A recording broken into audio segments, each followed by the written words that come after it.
కాపాడుతున్నాడు. ఈరోజు మనల్ని మనం ఒక్కసారి పరీక్షించుకుందాం ప్రియులారా. ఎక్కడికి వెళ్ళినా కాపాడుతున్నాడు మన దేవుడు. నా దేవుడు, మనం ఎరిగిన దేవుడు, మనకు తోడుగా ధైర్యంగా ఉండడమే కాదు, మనల్ని కాపాడుతున్నాడట. మనల్ని ఎక్కడికి వెళ్ళినా కాపాడుతున్నాడు. భూమి మీద అందరికీ అవకాశం లేదండి. అందరి విషయాలలో ఈ మాటలు ఉండవు.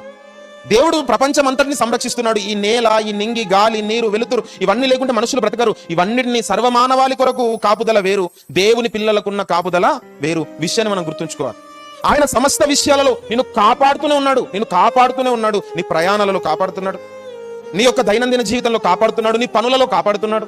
అనేక విషయాలలో దేవుడు మనల్ని కాపాడుతూ మన జీవితాలను నడిపిస్తూ ఉన్నాడు. ఎక్కడికి వెళ్ళినా ఈ వారమంతా ఎన్నో ప్రయాణాలు చేస్తుంటాం, ఎన్నో పనులు చేస్తుంటాం. అందరూ బ్రతుకుతున్నారండి.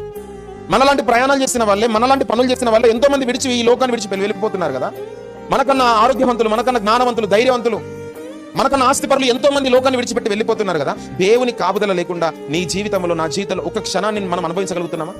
ఆలోచన చేయండి. ఎన్నో ప్రమాదాలను చూస్తున్నాం కదా. రోడ్డు ప్రమాదంలో మృతి, లేదా ఈ అనారోగ్యంతో మృతి, అనుకోకుండా పడిపోయే మృతి, తోటలోనికి వెళ్ళి పాము కాటుతో మృతి, కరెంటు షాక్తో మృతి, ఇలా ఎన్నో విషయాలను మనం వింటున్నాం కదా. అంటే వాళ్ళందరూ చనిపోయారు, మనం బ్రతికున్నామంటే ఏదైనా మనకున్న స్పెషల్ క్యారెక్టర్ అని ఉందా? ఉంది.